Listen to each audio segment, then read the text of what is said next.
और शिव मंदिरों में तो मैंने प्रायः देखा है 12 ज्योतिर्लिंग के आपको दर्शन नहीं होते। उधर क्यों? जिसको पता ना हो वो तो ऐसे ही जाए निकल आए, लेकिन उधर भी शायद इसलिए कि ऐसे देख रखा हो तो जब ऐसे ही पड़े हो तब काम लगे। और कुछ नहीं चाहिए, केवल केवल और केवल मन चाहिए। और ध्यान ठाकुर जी का मन से होता है।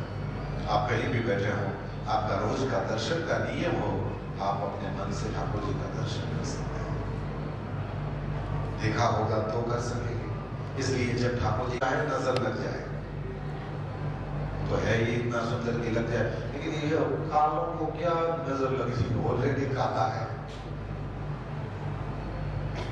एक छोटी सी गुड़िया संस्कार टीवी पे गाती थी, मेरे बांके बिहारी लाल तू इतना ना करियो श्रृंगार, नजर तो लग जाएगी। लेकिन फिर भी रोज करता है, हर मंदिर में करता है। शायद वो उस गुड़िया को कहता है कि अभी तू बच्चा, छोटा बच्चा है, अभी तेरे को पता नहीं है। इधर तो कितनी भी नजर ऑलरेडी लाखों युगों से लग ही रही है, और भी ज्यादा लगे उसके लिए रेडी है, कोई चिंता नहीं। नजर उतारने वाले ही हैं, नाग नथैया ही है, कोई चिंता नहीं। परमात्मा श्री हरि का दर्शन करो, ठाकुर जी का आंखों से पी जाओ, और फिर जब सामने नहीं हो तो उसी मूर्त का दर्शन कर सको। ध्यान की बात कही, ध्यान से मुक्ति की प्राप्ति होगी, सत्यो मुक्ति अथवा क्रम मुक्ति। क्रम मुक्ति में जैसे योग के जब वो सब है ना स्टेप्स, ये यम और नियम और आसन प्राणायाम प्रत्याहार धारणा, ये सब हम शब्द सुने हुए हैं। ये क्रम मुक्ति है जो एक के बाद एक स्टेप आता रहता है। और सत्यो मुक्ति का मतलब है ठाकुर जी सीधा ही उठा लें कि कोई चिंता नहीं, अब सारे कर्म तुम्हारे भस्म हो गए और तुम सीधे मुक्त हो गए। तो राक्षसों को मुक्ति मिली, पूतना, केशी, धेनुकासुर, कंस, शिशुपाल आदि को मिली। वो कैसे मिली? वो इसी तरह से मिली। वो सत्यो मुक्ति। वो कैसे है? बोले आप कहीं किसी जगह पर गए हैं और आपको कुछ काम है, आप लाइन में खड़े हैं, और फिर आपको पता नहीं कि अंदर बैठे हुए साहब कौन है। वो आपके साथ प्राइमरी में पढ़ता था, और आप लाइन में खड़े हैं अपने सब कागजात लेकर के, और वो जैसे ही आए और उसकी दृष्टि आप पर पड़े और कहें कि आप यहाँ क्यों खड़े हैं? बोले ये थोड़ा काम था, और अंदर जो साहब हैं वो से ये सब साइन करवाना है। अच्छा ऐसा है, चलो उस साहब से मिला देता हूँ। और वो आपको लेकर के लाइन तोड़ करके आपको अंदर ले जाए और आपको बिठा दे। क्या लोगे, चाय नाश्ता? बोले अरे नहीं, वो साहब से मिलना है, बस चाय नाश्ता कुछ नहीं। अरे बोले नहीं, ऐसे थोड़ी लग चलता है, आपको चाय नाश्ता जलपान कराए। तो फिर आप धीरे से उसको पूछोगे, उसको वो बांका सीधी करके ही छोड़ता है। वहां फिर कर्म नहीं देखे जाते, क्योंकि उनका कर्म बरसता है ना। हमें आपने बुलाया, ये कर्म नहीं तो क्या है मेरा, अच्छे शब्द है उसके, हाँ? मेरा मर्तबा बढ़ाया, ये कर्म नहीं तो क्या है, कृपा ही तो है, और क्या है। इस तरह से परमात्मा के साथ जुड़े तो ध्यान से मोक्ष की प्राप्ति की बात नहीं। फिर अलग अलग देवताओं की उपासना करने से अलग अलग प्रकार के फल प्राप्त होते हैं, ये बात करी, लेकिन परीक्षित इसमें फंसे नहीं। इसके बाद शौनक मुनि ने पूछा कि महाराज और क्या बातें हुई दोनों के बीच में, ये बताएं, क्योंकि भगवान की कथा सुनते हैं कि यही कान है, नहीं तो सर्प के रहने के बिल है। भगवान का दर्शन नहीं करते तो ये आंखें नहीं है, मोर पंख में लगी हुई आंखों जैसे है। कृष्ण शंकर शास्त्री जी दादाजी तो और सुंदर अर्थ बताते थे कि ये कान हुए, उसके बदले यदि बिल होते तो सर्प को तो काम लगते, ये कान हुए कथा नहीं सुनते, ना कथा सुनते हैं, ना सांप के काम लगते हैं, दोनों में से नहीं। ये मोर पंख में लगी हुई यदि खोटी खोटी वाली भी आंख होती तो भी किसी कृष्ण की मूर्ति पर वो मोर पंख पुजारी जी धरा देते, और उस तरह से काम में लग जाती है। मनुष्य की आंख हुई, न ठाकुर जी के दर्शन भी करती है और ना ही उस मोर पंख की आंख, दोनों में से धोबी का बंदा ऐसा हो गया। बरहाई ते नयनेन राम लिंगानि विष्णोर्न निरीक्षतो ये पादौ नृणां तौ द्रुम जन्म भाजौ क्षेत्राणि नानुं व्रजतो जिन हरि कथा सुनी नहीं का श्रवणरंध्र यही भवन समाना, नयन ही संत दरस नहीं देखा, लोचन मोर पंख कदिले। आपको यदि संगीत का शौक है तो ये इस राग को जोग राग कहते हैं, राग जोग। आता जाता कुछ नहीं है, ये भाई श्री बहुत अच्छा गाते हैं तो वहां से सुन सुन के सब ये कॉपी पेस्ट करना। संगीत होगी तो ज्यादा पढ़े नहीं, आता भी नहीं, ये लोग संभाल लेते हैं बाकी जैसे कृष्ण है सब। राती रोटी लाख नहीं, खुले तो लाख नहीं, ऐसा है सब। तो राग का नाम जोग है, योग माने जो मिला दे। ऐसे ऐसे हमारे भारतीय संगीत में राग है। मुझे बड़ा अच्छा लगा म्यूजियम में सब राग की भी बहुत सुंदर वो सब है। यहाँ वालों देखना, आप भी देखना, बहुत सुंदर है। आज वो आमिर का बिल्ला दिखाने लगे थे लोग, बहुत अच्छा लगा, बहुत सुंदर था। और वो जोधाबाई यहाँ की बेटी है, ये भी आज ही जानने को मिला, ये पता नहीं था। और हाथी वाथी और सब आज भी ऐसे कहता है जैसे वो पुराने जमाने में कैसा ठाट बाट रहता होगा। बस अंदर जाओ तो खाली है, अब अंदर कोई नहीं है और कुछ नहीं है, इतना है। अंदर कोई नहीं है, कुछ नहीं। संसार जैसा है, कोई नहीं है, कुछ नहीं। पर कभी कुछ रहा होगा, कुछ रहा होगा। तो राग रागिनियों का ये एक असर होता है इसका। सवेरे के राग हैं हमारे यहाँ, दोपहर के राग हैं, शाम के राग हैं, ऋतुओं के राग हैं, समय समय के राग हैं। तो वो अपनी असर छोड़ते हैं। अपनी को बात ठंडे ठंडे पानी से नहाना चाहिए, गाना आए या ना आए, क्योंकि संतों को तो यही प्रिय है कि कोई भगवान का नाम सुनावे। फिर उसमें वो ये नहीं देखते कि स्वर है कि बेसुरा है, ये वो सब उसमें नहीं पढ़ते। ठाकुर जी का नाम हो तो, और जहाँ नदियों पहाड़ों का और स्त्रियों के शरीरों का ही वर्णन हो और उसमें कितनी भी सुंदर राग रागिनियां हो, वहां पर संत जन नहीं सुनते। हरि नाम हो तो फिर वो बैठ कर सुनते। जिन हरि कथा सुनी नहीं काना, और श्रवण रंध्र अहि भवन समान। महाराज परीक्षित महाराज ने और क्या पूछा, ये आप कहें। जब ये बात पूछी गई तो फिर श्री सुखदेव जी महाराज ने बात सुनाई। परीक्षित राजा ने श्री सुखदेव जी महाराज से ये सृष्टि कैसे बनी ये सवाल पूछा। उनकी इच्छा से ये सब हुआ है, उनकी ही आज्ञा में रह करके मैं सृष्टि करता हूँ। बोले महाराज वो कौन है, वो समझाएं। तब कहा सबसे पहले अकेला निर्गुण ब्रह्म ही था, उनके अलावा कोई नहीं था, कुछ नहीं था। उन्होंने थोड़ा ये लगेगा कभी, लेकिन आपको टेंशन से नहीं सुनना है, याद नहीं रखना है, खाली अग्नि। तो अग्नि का गुण रूप है। अग्नि से पानी हुआ, बहुत दौड़ते हैं तो पसीना आते हैं, तो उसमें अपने बाप का गुण भी है। हवा चलती है तो आवाज होती है। अब हवा से अग्नि हुआ, स्पर्श होता है, अग्नि दिखता है, ये उसका अपना गुण। अग्नि को छू सकते हैं, ये वायु का गुण। और अग्नि जब जलती है तो आवाज होती है, ये शब्द आकाश से आया है। फिर अग्नि से पानी हुआ, पानी में अपना गुण, उसको चख सकते हैं। पानी दिखता है, रूप का गुण जो है वो अग्नि से आया। उसके बाद पानी को टच कर सकते हैं, ठंडा गर्म पता चलता है, तो ये वायु का गुण आया। और पानी गिरता है तो शब्द होता है, आकाश का गुण है। और फिर पृथ्वी है, तो पृथ्वी में अपना गुण गंध है। यदि कोई कहे कि पानी में भी गंध होती है, अग्नि जले तो उसमें भी गंध होती है, वो उसकी अपनी नहीं है। अग्नि में लकड़ी जल रही है, लकड़ी पृथ्वी से पैदा हुई है, वो पृथ्वी का ही विकार है जिसमें से गंध। कहीं भी गंध का अनुभव हो, ये केवल और केवल पृथ्वी से ही है। पृथ्वी में अपना गुण गंध है, पानी का गुण, इसमें कुछ स्वाद होगा ना, तभी तो यशोदा जी ने नाका फिर भी थोड़ा रज मुंह में ले लिया था। ठाकुर जी ने रज लिया तो, और बच्चों को ये पता नहीं इसमें कुछ स्वाद तो आता होगा, तो उसमें स्वाद भी है। और धरती दिखती है तो अग्नि वाला गुण भी है, और उसका स्पर्श भी है, कठोर है कि मुलायम है, आप देख सकते हैं, इसका अनुभव कर सकते हैं।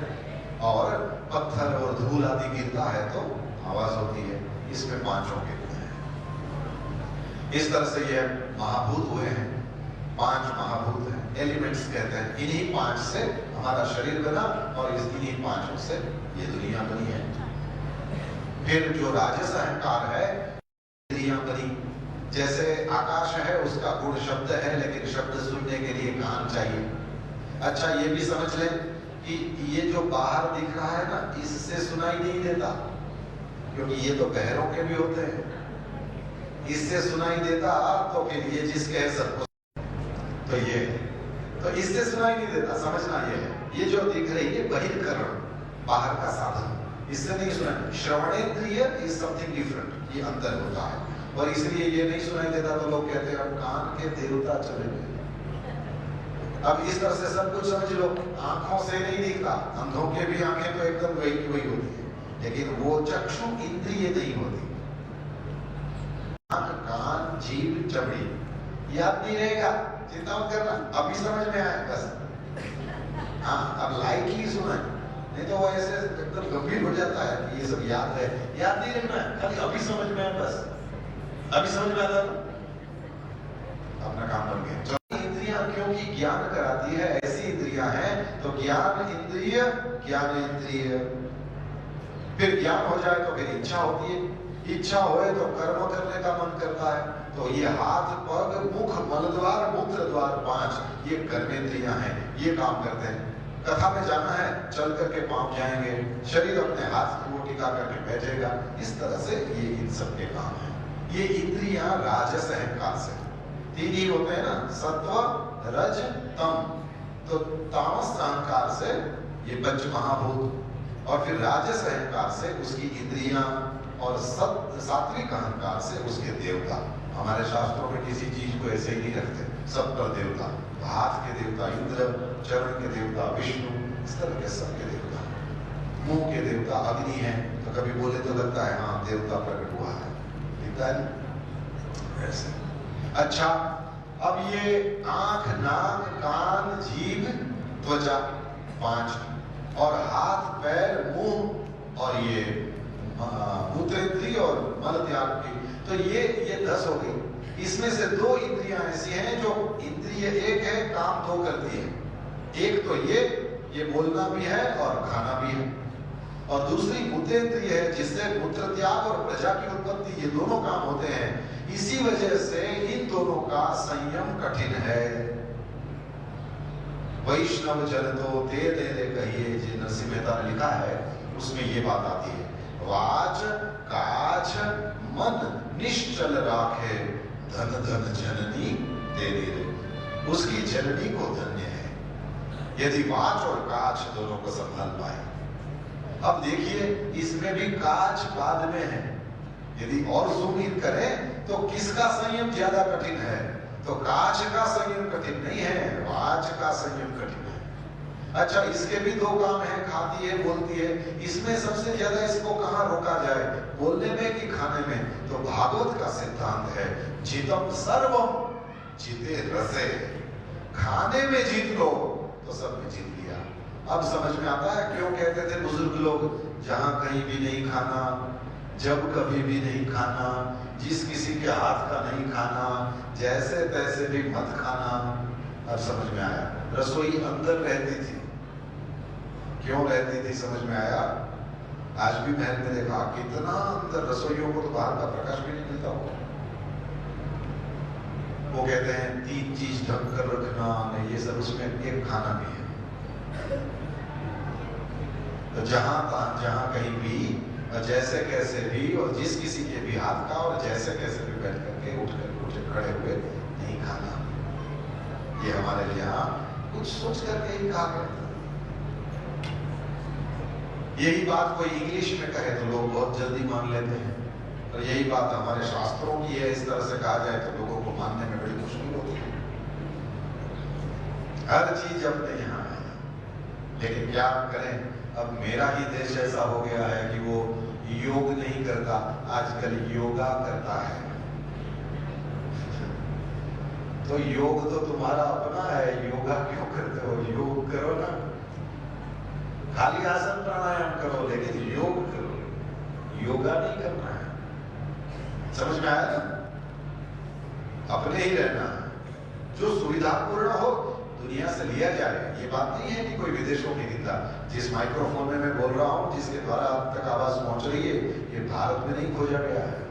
जिन बढ़िया वाले स्पीकर से ये भाई बहुत मेहनत करके 4 घंटा हमारे साथ यहाँ बैठते हैं और ये आप तक आवाज पहुंचा रहे हैं ठीक से, तो ये इसमें ये सब विदेशों में ही खोजा गया है, ये यहाँ नहीं खोजा गया है। फेसबुक वाले हजारों लोग सुन रहे हैं इसको, ये कैमरा लगा है, ये सब जो कुछ नाटक ये लेकर के बैठता है, तो ये फेसबुक भी अमेरिकन है, इंडियन नहीं है। निंदा की बात नहीं की जा सकती, जहां जो अच्छा है बिल्कुल उसका स्वीकार होना चाहिए, लेकिन अपना भी तो थोड़ा गौरव होए। आपकी माता जी बैठी होगी तो मैं उनको आदर दूंगा, लेकिन मेरी भारतवर्ष तीर्थ है, सोने की चिड़िया का काम नहीं है। लेकिन हमारे संस्कारों वाली चिड़िया वो पिंजरा खोल खोल करके उड़ न जाए, संभाले मेरे भाई बहन। विदेशों में भी खूब कथाएं होती हैं, ठाकुर जी ने वो भी अवसर दिए हैं, और वहां जाकर के देखते हैं तो कीर्तन में क्या मस्त होकर के लोग नाचते हैं, क्या तहजीब से कथा सुनी जाती है, क्या अपनी कोशिशें करी जाती हैं कि हम ये जो कही जा रही हैं ये बातें कभी कभी ही सुनने को मिलती हैं, कोशिश करते हैं लोग।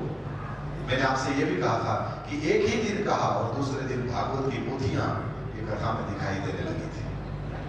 बहुत अच्छी बात है, बस लाभ उठाने ये तो परमात्मा श्री हरि का बनाया हुआ यह जगत, इसमें भगवान श्री हरि ने हमको भेजा है, जरूर हम दुनिया का दर्शन करें। जगत बहुत ये सेव का फल था, ठाकुर जी ने मना किया था, मैं ठाकुर जी को समझ लेता, तो वो मना किया था मत खाना, और वो खा लिया, तो पाप के परिणाम स्वरूप ये सृष्टि है।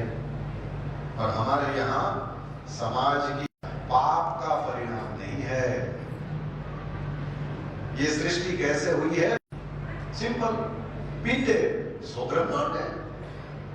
माता के उदर में सबसे पहले क्या बना? हमारा हाथ पांव बने कि पहले माथा था? अब इसके ऊपर देख लो, आंख, नाक, कान, रहने के लिए कुछ था नहीं, अपने में से ही पानी बनाया। अब नर ने अपने में से बनाया तो वो नार कहलाया, और संस्कृत भाषा में अयन का मतलब है घर। तो नार पानी ही जिसका अयन घर बन गया, नार अयन, नारायण, नारायण। जैसे रामायण, राम का घर, उसको खोलो अंदर राम जी मिलेंगे, बस उसी तरह से नारायण, नारायण था, पानी में ही था। पिंडे सो ब्रह्मांडे, सृष्टि ऐसे हुई। श्री ब्रह्मा जी ने कहा कि उन्हीं नारायण की आज्ञा से मैं सृष्टि करता हूं। नारायण प्रिय भगवान ने मुझे तपस्या करने का आदेश दिया है, मैंने दिव्य 100 वर्षों तक तपस्या करी है, और मुझे भगवान श्री हरि ने दर्शन दिए, चतुश्लोकी भागवत का उपदेश किया है। क्या सुंदर दृश्य है श्रीमद्। उसके बाद में तो फिर श्रीमद् भागवत के 10 लक्षणों की चर्चा करी गई और द्वितीय स्कंद को विराम दिया।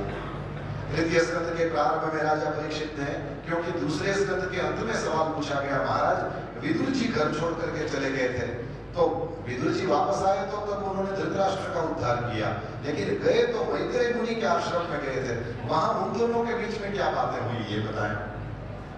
तो विदुर जी ये दुर्योधन आदि के त्रास से उस घर को छोड़ करके चले गए हैं, इसकी बात बताई। अब जमुना जी के किनारे जब चले गए और तीर्थ यात्रा करने लगे, तो जमुना जी के किनारे उद्धव के साथ उनका मिलन हुआ। एक रात्रि पर्यंत उन दोनों के बीच में सत्संग हुआ है, और उस के भक्ति सबका कल्याण हुआ, वो कथा हरिद्वार में हुई है। और ये मैत्रेय मुनि और विदुर जी का दिव्य संत समागम हरिद्वार में हुआ है। और भी कई चीजें भागवत में होंगी, जो साथ स्वाध्याय करते हैं उनको मिलेगी। सर्जन ब्रह्मा जी का सर्जन हुआ, ठाकुर जी ने उनको कहा कि तपस्या करो, ब्रह्मा जी ने तपस्या किया, और फिर भगवान की कृपा से सृष्टि के सर्जन में लगे। ब्रह्मा जी ने कितना बनाया इसकी कोई गिनती नहीं है। पानी में रहने वाले, फिर पानी से बाहर आ जाने वाले, और केवल जमीन पर रहने वाले, और फिर उड़ने वाले, और कितने कितने जीव बनाए, 2 पैर वाले और 4 पैर वाले और अनेक पैर वाले और बिना पैर के, इतने 84 लाख है हमारे यहाँ, ऐसा कहते हैं। इतने जीव बनाए, लेकिन सृष्टि अपनी ओर से आगे बढ़ नहीं रही थी। फिर यज्ञ कई प्रकार के, और वेद और उपवेद और क्या क्या नहीं बनाया ब्रह्मा जी ने, लेकिन थके।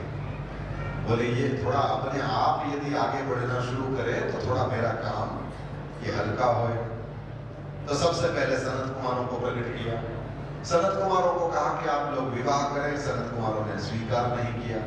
क्रोध आया, रुद्र प्रकट हुआ। रुद्र को कहा कि तुम भी संसार का स्वीकार करो। तो रुद्राणियां थी 11 और 11 रुद्र वो अपने गुण रूप स्वभाव के अनुसार सृष्टि करने लगे। तो दुनिया में चारों ओर भूत प्रेत पिशाच नाचने लगे। ब्रह्मा जी को ये भी अच्छा नहीं लगा। तो ब्रह्मा जी ने रुद्र को कहा कि तुम तपस्या करो। तो सनत कुमारों ने बिना सोचे समझे ने कहा कि अब जय जय श्री राम, मतलब मैं भगवान की शरण लेता हूं। हाथ उठाने का मतलब क्या है? अब मेरे से कुछ नहीं होता, अब जो करेगा तू करेगा। जब भगवान की शरण ले ली तो ठाकुर जी तो कब से ऐसे ही खड़े थे, यहाँ करो अपनी ओर से करो करो, थक जाओ तो आना। ताला खुलेगा मेरी वाली चाबी से, लेकिन तुम्हारे भी पास बहुत बड़ा बंच पड़ा हो तो लगाओ ना, इसमें कोई बात नहीं। कोई झप वाली चाबी लगाते खुलता है, अकेले मैनेजर की चाबी से भी नहीं खुलता। थोड़ा एक बार आप अपनी चाबी लगा दो और उसके बाद में वो आएगा अपनी चाबी लगे, दोनों चाबी जब ठीक से लग जाएगी तो लॉकर जाएगा। बस ऐसा ही संसार का भी समझो। देखो अपने अनुभव के उदाहरण महाराज जी दे तो जल्दी बात समझ में आती है। सब लॉकर में जाते हैं, पता चल गया। ये जो दाहिना वाला भाग था उससे पुरुष प्रकट हुआ और बायां वाला भाग था उससे स्त्री प्रकट हुई। मनु शतरूपा, मनु के हैं इसलिए मानव कहते हैं। जैसे यदु के हैं तो यादव, रघु के हैं तो राघव और भृगु के हैं तो भार्गव। इसी तरह मनु के हैं इसलिए, दनु के हैं इसलिए दानव, तो मनु के हैं इसलिए मानव।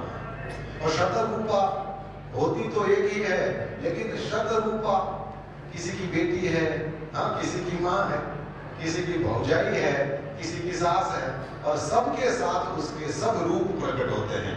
ये कई रूपों को एक साथ प्रकट कर सकती है, मल्टीटास्क है, इसीलिए शतरूपा है।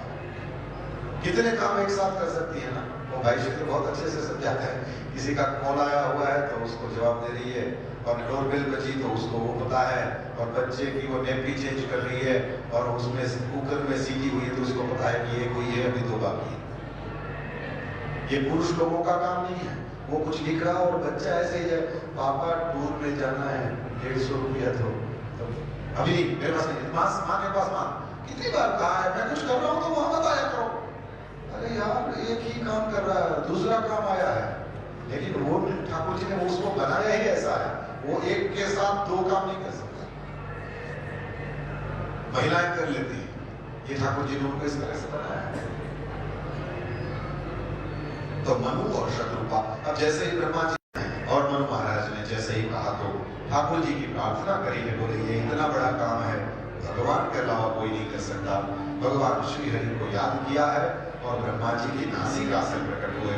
बोलिए वराह नारायण भगवान की जय। वराह भगवान प्रकट हुए, पृथ्वी में को खोजने के लिए पानी में कूदे।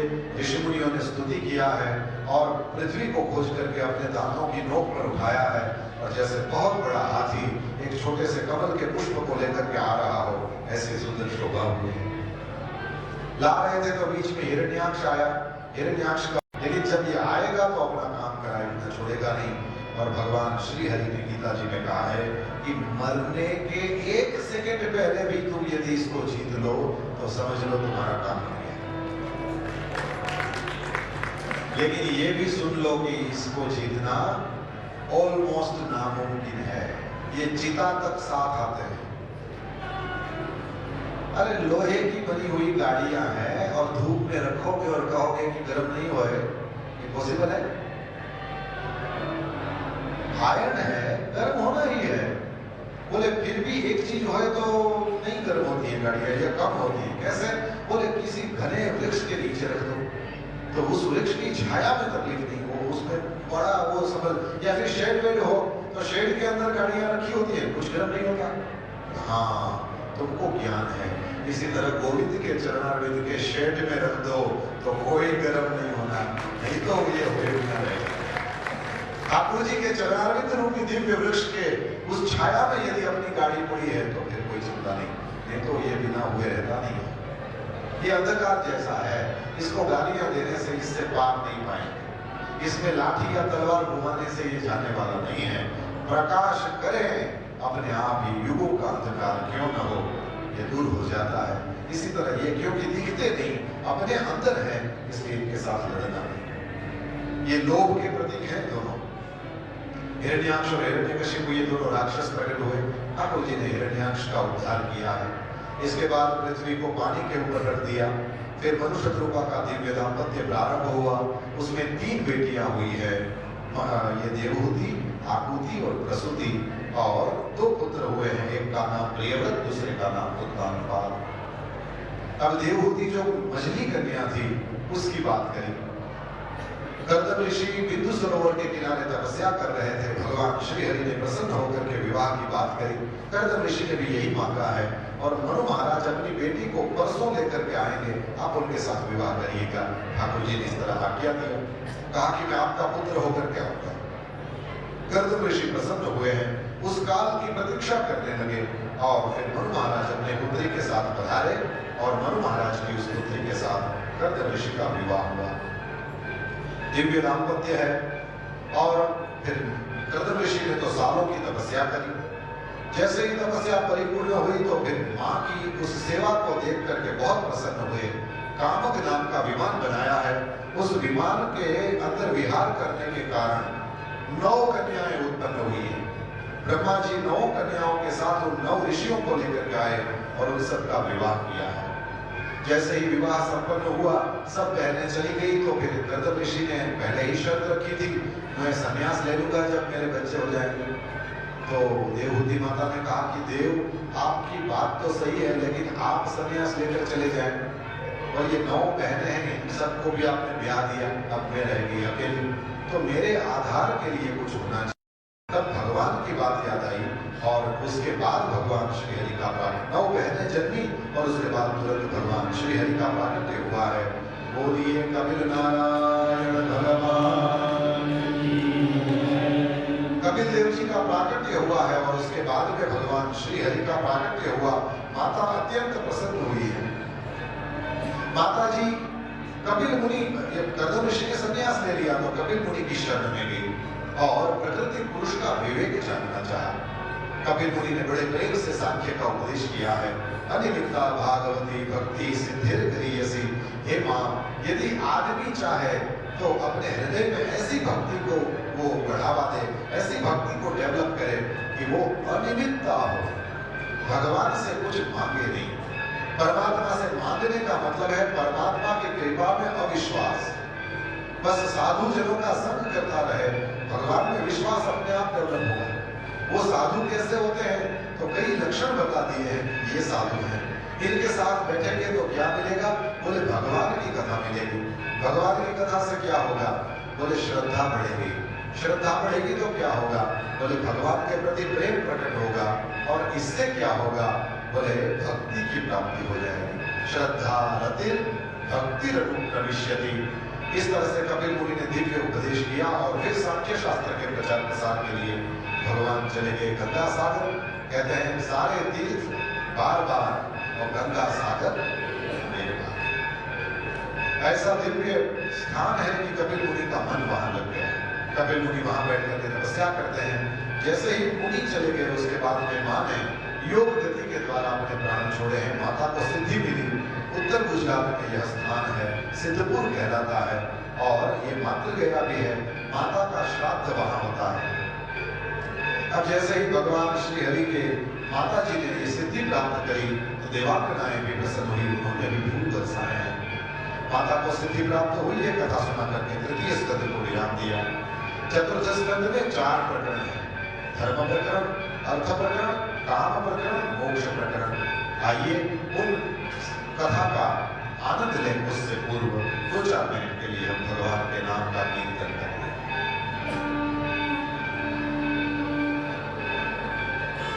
हरि शरणम हरि शरणम हरि शरणम हरि शरणम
शत्रुपा रानी में 3 बेटियां हुई, आकुति, देवहूति, प्रसूति।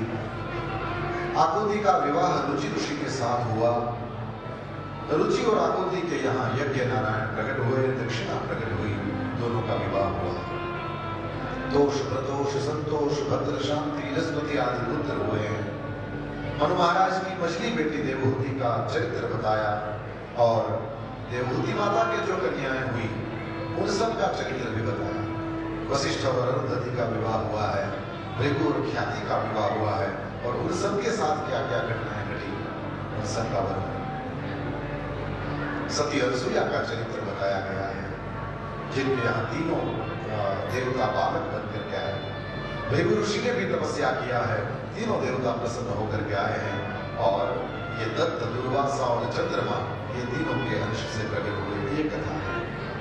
फिर मनु महाराज की जो छोटी बेटी है प्रसूति और प्रसूति माता, उनके कई कन्याएं हैं और उसमें दक्ष के साथ विवाह हुआ है। तो सबसे छोटी बेटी जो सती माता है उनका भगवान महादेव के साथ विवाह हुआ। उनके कोई संतान नहीं हुई और उससे पहले ही पिता के घर में यज्ञ था, वहां पर वो जल करके भस्म हो गई। ये बात नहीं है। प्रश्न पूछा गया, बात क्या हुई? तो कहा कि दक्ष उसका काम सर्जन का और भगवान महादेव उसका काम विसर्जन का, इसलिए बनती नहीं थी। बेटी ने भगवान महादेव के साथ तपस्या करके विवाह किया है, ये पसंद नहीं था पिता दक्ष को। एक बार ये अंदर जो द्वेष था वो बाहर निकल के आ गया। क्या हुआ? बोले प्रजापतियों की सभा मिली थी और उस सभा में दक्ष महाराज सबसे अंत में आए। सब लोगों ने उठ करके आदर दिया, प्रजापतियों के नायक हैं। तो सब उठे लेकिन दो नहीं उठे, ब्रह्मा जी और शिव जी। ब्रह्मा जी तो खैर पिताजी हैं, वे क्यों उठेंगे, लेकिन शिव जी नहीं उठे और वे जमाई हैं। तो कहा कि ये मेरे शिष्य जैसा है, इसके साथ मेरी बेटी का ब्याह हुआ है और ससुर जी आए हैं, मैं उसके गुरु के समान हूँ, पिता के समान हूँ, और वो केवल उठ करके आदर देना भी। अरे कैसे जाने ये श्मशान में रहता, ये वो सब बहुत बोले। श्री श्रीधर स्वामी ने श्रीमद् भागवत में यहाँ दक्ष ने भगवान महादेव को जितनी भी गालियां दी हैं उन सब का स्तुति परक अर्थ करके दिखा दिया है। अंत में शाप दे दिया, देवताओं के साथ इनको यज्ञ में भाग नहीं मिलेगा। भगवान महादेव ने तो कुछ नहीं कहा, लेकिन हम लोगों के समझने के लिए यज्ञ में हम भगवान महादेव के नाम से आहुतियां डालें तो ये महादेव जी का इसमें कोई फायदा है कि हमारा है? अच्छा ये थोड़ा दूर पड़े तो नजदीक ले लो बात को। ठाकुर जी जो हमारे घर में विराजते हैं उनको यदि हम थोड़ा सा भोग लगा देते हैं तो इससे ठाकुर जी को फायदा है कि हमको है? अच्छा और जूम इन करें, यदि ठाकुर जी खा जाएं तो कितने धरें?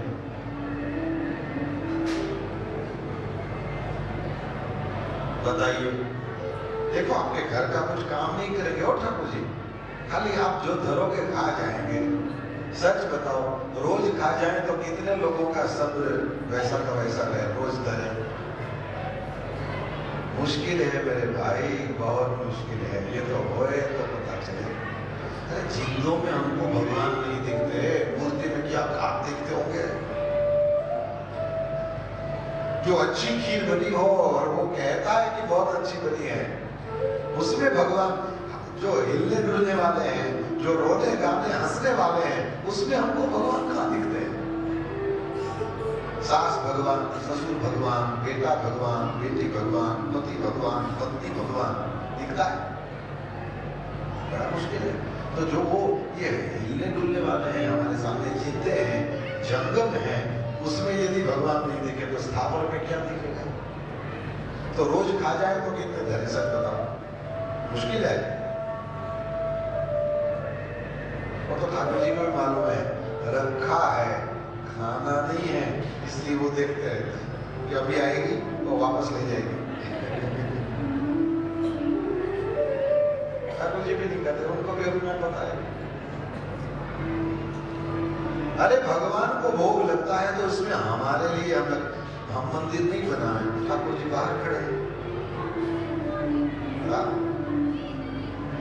ठाकुर जी के नाम पर हमने अपने जाने के लिए जो जगह बनाई है, इसको कहते हैं मंदिर। नए नए मंदिर बन रहे हैं, क्या जरूरत है? लेकिन हम अपने जाने की व्यवस्था कर रहे हैं। हम कहाँ जाएं सुबह शाम? तो हमको इसमें दिखते नहीं वो, इसलिए मूर्तियां बनानी पड़ती। तो ठाकुर जी के नाम पर हम अपने जाने की व्यवस्था करते हैं, उसको कहते हैं मंदिर। और उसको खेलना था, उसकी इच्छा थी, हमारी इच्छा नहीं थी कि हम सब यहाँ आए और ये पाप करें, पुण्य करें, ये करें, वो करें। हम तो उसी में मिले हुए थे। सिंधु ने अपने में से निकाले हैं ये बिंदु और ये दुनिया बना करके इसमें हम सबको बिखेर दिया, खुद खेलता रहता है ऊपर बैठ करके। ये नहीं है, ये कठपुतलियों का तो ये यहाँ तो राजस्थान में तो होगा और कहीं तो ज्यादा दिखता नहीं। बचपन में देखा था कठपुतलियां, वो किसी को मारे कि उसमें शादी करे, क्या करे, वो थोड़ी अपनी मर्जी से सब है, उसको खेलना था। एकाकी नरमते सद्वितीयम ऐच्छत् एको हम बहुश्याम, वेद के मंत्रों में ये सब बातें लिखी हुई है, उसको खेलना था। इसलिए मनुष्यों के नाम पर उसने अपने खेलने के लिए जो क्रीड़ा करी है उसी को कहते हैं ये जगत। और भगवान के नाम पर हमने अपने जाने के लिए जो जगह बनाई है इसको कहते हैं मंदिर। बात ये है, अब हम धरे ठाकुर जी को भोग की ना धरे, ठाकुर जी को क्या फर्क पड़ता है। हम भोग धरते हैं तो ये उन देवताओं ने हमको जो दिया है हम उसमें से कुछ दे रहे हैं, इस तरह हम कृतज्ञता व्यक्त करते हैं। इसलिए ध्यान रखना भैया, जब तुम ठाकुर जी की पूजा करो तो कुमकुम ठाकुर जी का, अक्षत भगवान के उगाए हुए, पानी भगवान का बनाया हुआ, फूल भगवान के उगाए हुए, अपना क्या है कि वहां बैठ करके पूजा कर रहे हैं शिव से। हृदय का भाव ही अपना है और वो ही नहीं है तो भगवान कहते हैं तो मेरा मुझको दे रहा है, इसमें तू क्या कर रहा है? सब मेरा। अच्छा, भगवान महादेव को फिर जैसे ही गालियां सुनाया दक्ष, तो नंदी महाराज को अच्छा नहीं लगा। नंदी महाराज खड़े हो गए सभा में, शिव की निंदा करने वाले को पाप बनता है, या तो कान बंद करके वहां से चले जाना चाहिए, शक्ति हो तो उसकी जिह्वा उखाड़ देनी चाहिए। इस नियम के तहत उन्होंने कहा कि ये ठाकुर जी के भी ससुर जी हैं, शिव जी के ससुर जी हैं, इनके साथ लड़ना झगड़ना क्या अच्छा है, निकल जाओ, लेकिन रह नहीं सके और स्वामी भक्ति के हिसाब से श्राप दे दिया। मनुष्य का मुंह है, शिव स्तुति नहीं कर सकता तो कोई बात नहीं, निंदा तो मत कर, ये मनुष्य के मुंह से निंदा करता है, जा तेरे को श्राप देता हूँ, मुंह ये जो सुंदर मुंह है ना वो हट जाएगा और बकरे का मुंह लगेगा। नंदी महाराज ने श्राप दे दिया, वृद्ध ऋषि ने शिव को मानने वालों को श्राप दे दिया, इधर ऐसे सामने सामने सबने श्राप दिया। अब ये जहाँ झगड़े हो वहां शिव यानी कल्याण क्यों हो, उठ करके चले गए। अब यज्ञ ही बंद हो गए।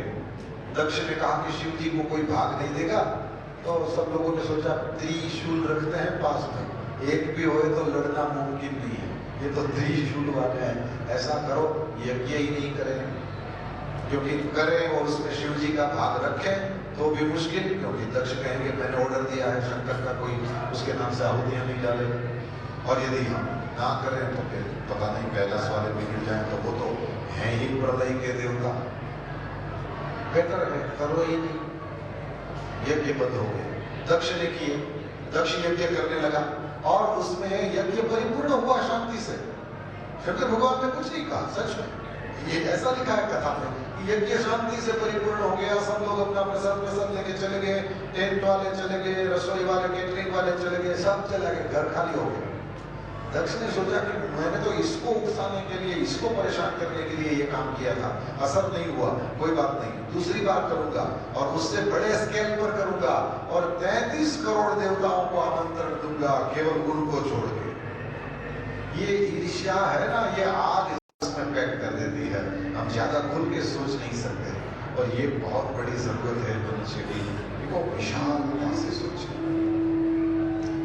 खैर दक्ष ने वो करना था सो किया, सबको निमंत्रण दिया और सबको पता ही था कि जमाई में ससुर जी बनती नहीं है। फिर तो कैलाश के ऊपर, कैलाश की यात्रा जिन जिन लोगों ने करी है सबको पता है, तो भगवान महादेव के चरण का स्पर्श किया, ये सब कहाँ जा रहे हैं, और शंकर भगवान को तो पता था, लेकिन भगवान महादेव ने ऊपर देख करके थोड़ा मुस्कुराए कि क्यों पेट्रोल खराब कर रहे हो, लेकिन कोई बात बताई नहीं। सती माता से कहा कि वो सब छोड़ो, आप कथा सुनो। अब माताओं का क्या होता है कि यदि आप एक बार ये कह दो कि इसको खोलना मत, मैं तेरा ससुर नहीं तू मेरा देवा, इस तरह से तो नहीं होना चाहिए, ये संबंध जीवन भर होने चलाने चाहिए। और यदि ये दोनों ना समझ है तो फिर कोई एक तो ऐसा होना चाहिए जो समझदारी का प्रयोग करके दिखाए कि ये संबंध कोई ये बच्चों का खेल नहीं है। सोचा कि कुछ भी हो जाए वहां जाऊंगी और इसका सॉल्यूशन खोजूंगी। पता नहीं था उनको, लेकिन भगवान महादेव को पता था। भगवान महादेव ने स्पष्ट मना किया, देवी आप वहां न जाएं। पुराणों की कथाओं को देखिएगा, भगवान महादेव ने यदि किसी को मना कर दिया कुछ काम करने के लिए और वो यदि नहीं माना तो उसका कभी कल्याण नहीं हुआ, क्योंकि शिव का मतलब ही कल्याण होता है। कल्याण की बात नहीं मानने वाले का कल्याण नहीं हुआ।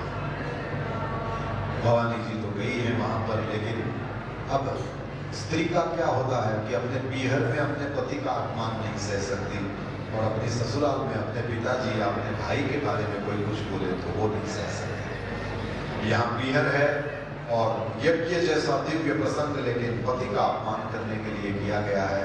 माँ ने और बहनों ने तो प्रेम से बुलाया, लेकिन पिता ने यह अपमान किया, वो सह नहीं सकी। और पिता के घर यज्ञ जैसा प्रसंग और उसमें बेटी जैसा पात्र यज्ञ कुंड के पास में पीला वस्त्र धारण की हुई बेटी बैठी योगाग्नि से अपने शरीर में ये अग्नि को प्रकट किया है और भड़ भड़ भड़ करके ये पूरा उनका देह जलने लगा। माता ने क्यों प्राण त्याग किया? बोले भगत शिवद्रोही की बेटी के रूप में मुझे जीना नहीं। कल को जाकर के कैलाश में जाऊं और फिर मुझे यदि कोई भी दाक्षायणी आओ यदि दक्ष की बेटी के रूप में पुकारे, मैं सहन नहीं कर सकता। शिवद्रोही की बेटी के रूप में जीना नहीं है। उन्होंने अपने देह को छोड़ दिया। शिव गणों ने उस यज्ञ को ध्वंस किया, भृगु मुनि ने रक्षा किया और नारद ऋषि से जब पता चला भगवान महादेव को तो उन्होंने वीरभद्र प्रकट किया और वीरभद्र ने जाकर के यज्ञ का ध्वंस कर दिया। देवता सब लोग ब्रह्मा जी के पास माफी मांगने के लिए गए हैं और ब्रह्मा जी ने फिर सबको साथ लेकर के गए हैं भगवान महादेव के पास और महादेव जी की दिव्य स्तुति करी है, भगवान महादेव को मनाया है। आइए हम सब भी एक दिव्य पद के द्वारा महादेव जी को मनाएं। जय शंकर कैलासपति शिव, जय शंकर कैलासपति शिव, जय शंकर कैलासपति शिव, जय शंकर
जय शंकर। भगवान महादेव की दिव्य स्तुति किया है। भगवान महादेव ने कहा, अरे आप सब लोग ये सोच रहे हैं कि मेरे मन में क्या है, कुछ भी नहीं है। मैं भूल ही चुका हूं कि आप सब लोगों ने कोई गलती किया है। ब्रह्मा जी ने कहा, महाराज यदि यही बात है तो आप यज्ञ में बधाओ। वीरभद्र ने यजमान का ही मस्तक काट के डाल दिया है अग्नि में, आप उसको पुनर्जीवित करो, यज्ञ परिपूर्ण कराओ। देखो यहाँ ये समझने वाली बात है कि यदि यज्ञ के दक्षिण ये कह रहा है कि यज्ञ कर रहा है, लेकिन यज्ञ के नाम पर नाटक, पूजा के नाम पर नाटक, कथाओं के नाम पर नाटक करोगे तो जो भगवान यज्ञ के रक्षक हैं वे ही भगवान यज्ञ का ध्वंस भी करा देते हैं। ठाकुर जी यज्ञ के रक्षक हैं, लेकिन भगवान शिव के ही ग्रहों ने जाकर के यज्ञ का ध्वंस कर दिया। वो इसलिए किया कि उस यज्ञ में न ब्रह्मा जी थे, देखो बेटे के घर यज्ञ, फिर भी बाप भी नहीं थे। दक्ष ब्रह्मा जी का बेटा, वहां ब्रह्मा नहीं थे, विष्णु जी भी नहीं थे, और शिव जी का तो अपमान करने के लिए ही यज्ञ। अब बताओ ये यज्ञ है कि यज्ञ के नाम पर कुछ और हो रहा था, इसलिए उसका ध्वंस किया गया। भगवान कहते हैं कि यज्ञ की रक्षा करना भी आता है, और यज्ञ के नाम पर यदि कुछ और गड़बड़ जाला करोगे तो मैं छोड़ूंगा नहीं। वत्सासुर को भी मार दिया था, नहीं तो वत्स का मतलब तो प्रिय होता है। गोपाल होकर के गोवंश की हत्या कर दिया। तो इसीलिए कि भगवान कहते हैं मेरे कुछ नियम है कि अंदर से तुम कैसे होने चाहिए। यदि इस तरह से नहीं करोगे तो रावण ब्राह्मण था, जय श्री कृष्ण कर दिया ना। ये कोई इन चीजों को देखते नहीं था। अंदर से जो क्वालिटीज आवश्यक है वो तो होनी ही चाहिए। यज्ञ का ध्वंस किया, लेकिन भगवान महादेव पानी में यदि ऐसे लकीर करना चाहो तो कहां ठहरती है, बस उतना ही क्रोध होता है, बाकी प्रेम का क्रोध होता है। इसे बड़ा क्रोध है, इस तरह से कहता है महापुरुष तुरंत उठे, अरे इनको बिल्कुल यज्ञ परिपूर्ण करना आते, और अपना त्रिशूल उठा लिया, और गणों ने सबने कहा नमः पार्वती पतये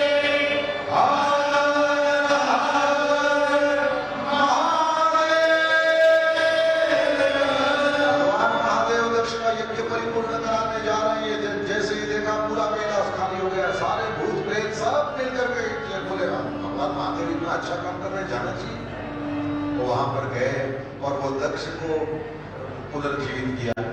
नंदी महाराज का शाप था कि बकरे का मुंह लगेगा, तो नंदी महाराज के शाप के अनुसार दक्ष को पुनर्जीवित तो किया, लेकिन बकरे का मुंह लगा। अब बकरे का मुंह है, मरी हुई अपनी बेटी याद आ गई, और सामने कर्मा करने वाले शिव को देख रहा है, और सोचा कि मैंने इनका अपमान करने में कोई कसर नहीं छोड़ी, और ये करुणा अवतार इन्होंने मुझ पर कृपा करने में भी कोई कसर नहीं। कैसे स्तुति करूं? अब स्तुति करने का मन है, लेकिन मुंह बकरे का है, तो बकरे जैसी वाणी बोला, और ऐसे ऐसे गाल करते हैं, तो जैसे नहीं शिव मंदिरों में देखा होगा आपने, ऐसे ऐसे मारते हैं अपने गाल पर और ऐसी ध्वनि निकालते हैं। तो मैं कभी कहीं शिव मंदिर में बैठा हूँ और पारायण करूँ ये कुछ, तो मैं लोगों को देखूँ, मैं लगे पागल हूँ, ऐसे ऐसे ये बकरे जैसा क्या गड़बड़ करते हैं। और आपको बड़ा आश्चर्य होगा, जिस दिन शिव पुराण के कुछ पन्ने पलटे तो शिव पुराण में लिखा हुआ मिला कि ठाकुर ये भगवान महादेव जी के सामने जाकर के वही बकरे की तरह ऐसे ऐसे करता है, बड़बड़ बड़बड़, तो भगवान को महादेव जी को अच्छा लगता है, बोलो। तो अब जाओ तो ओके, भूलना नहीं, भगवान महादेव जी के सामने ये सब करना, शिव पुराण में लिखा है, उनको बड़ा अच्छा लगता है। भगवान महादेव के सामने कोई नाचता है तो भगवान महादेव को बड़ा प्रसन्न करता है, ये भी लिखा है शिव पुराण में। तो इसने ये सब विधि करी, भगवान महादेव ने उस पर कृपा करी है, सब देवताओं के अंग ठीक हुए, सबको वरदान दिया है। और फिर भागवत में तो नहीं लिखा है, लेकिन मैं जब कैलाश मानसरोवर गया था, राम जी ने, ये राजकुमार ही तो हैं, ये उसकी पत्नी को राक्षस सहित गौ वहां बैठे हैं, अधूरे भगवान, धर्म प्रकरण सुनाया है। फिर तो मनु महाराज के बड़े बेटे उत्तानपाद की कथा है। इस उत्तानपाद को याद किया है रामायण में गोस्वामी तुलसीदास जी ने।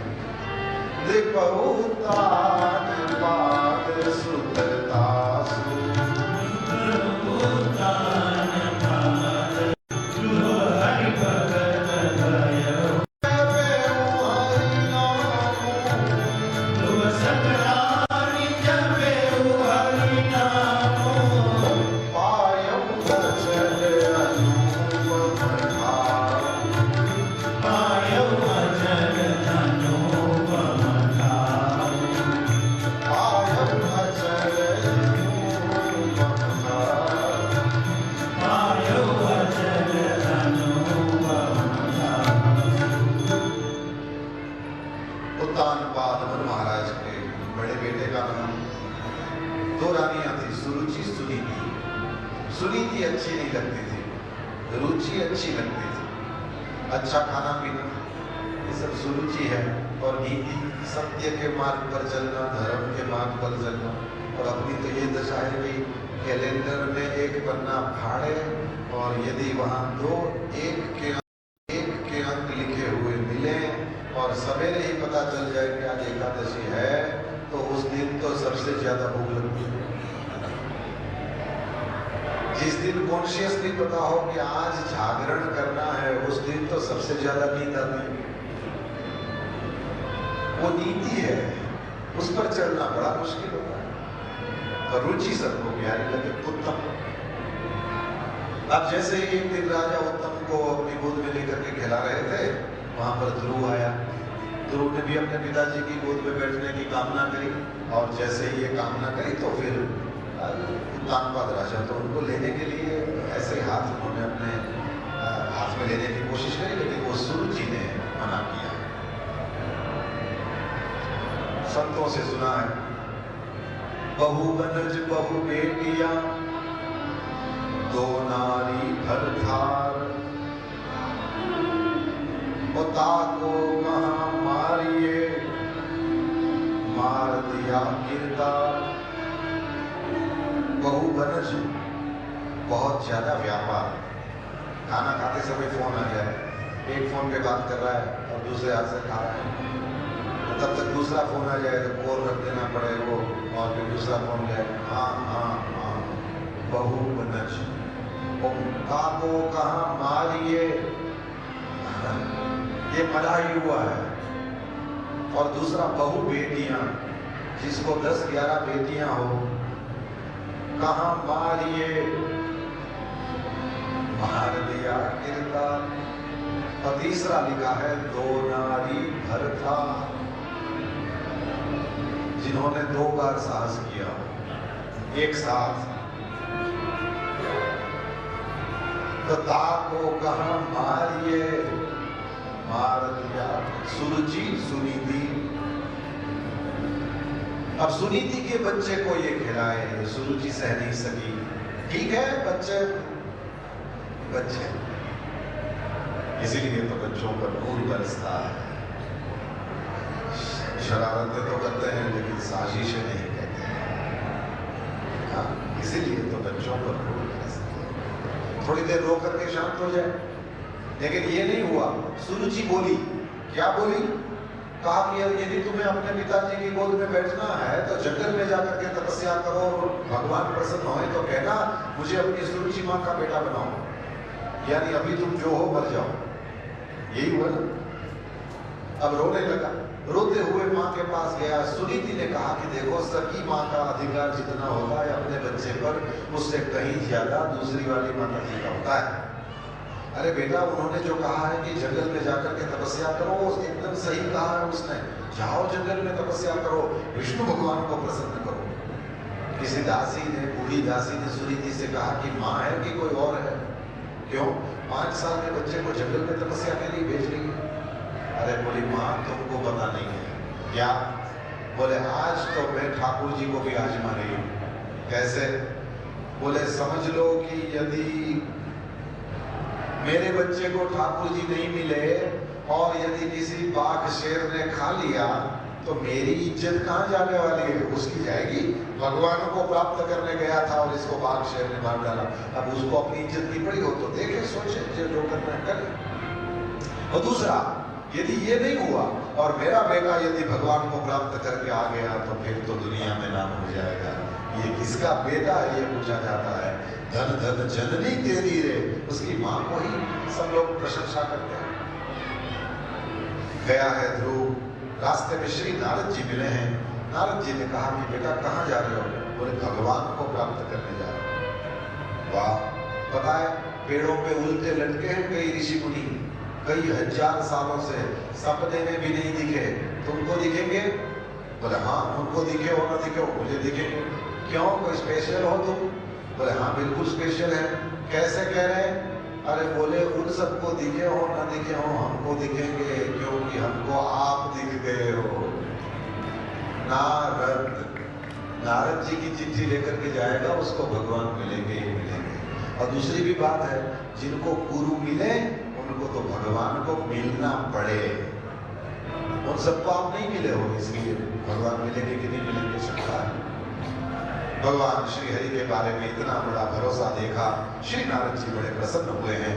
और यहाँ पर ध्रुव को नारद जी ने ओम नमो भगवते वासुदेवाय यह मंत्र दिया है। यह मंत्र श्रीमद् भागवत का मंत्र है। भागवत जी में कई मंत्र हैं, उसमें ये प्रधान मंत्र है। इसलिए कथा का हम प्रारंभ करते हैं तो ओम नमो भगवते वासुदेवाय इस मंत्र का जप करके करते हैं। ठाकुर जी के किस हाथ में शंख है, किस हाथ में चक्र है, किस हाथ में गदा है, किस हाथ में कमल है, ये चारों हाथ में हो सकते हैं। और उसके द्वारा ठाकुर जी के नाम अलग अलग होते हैं।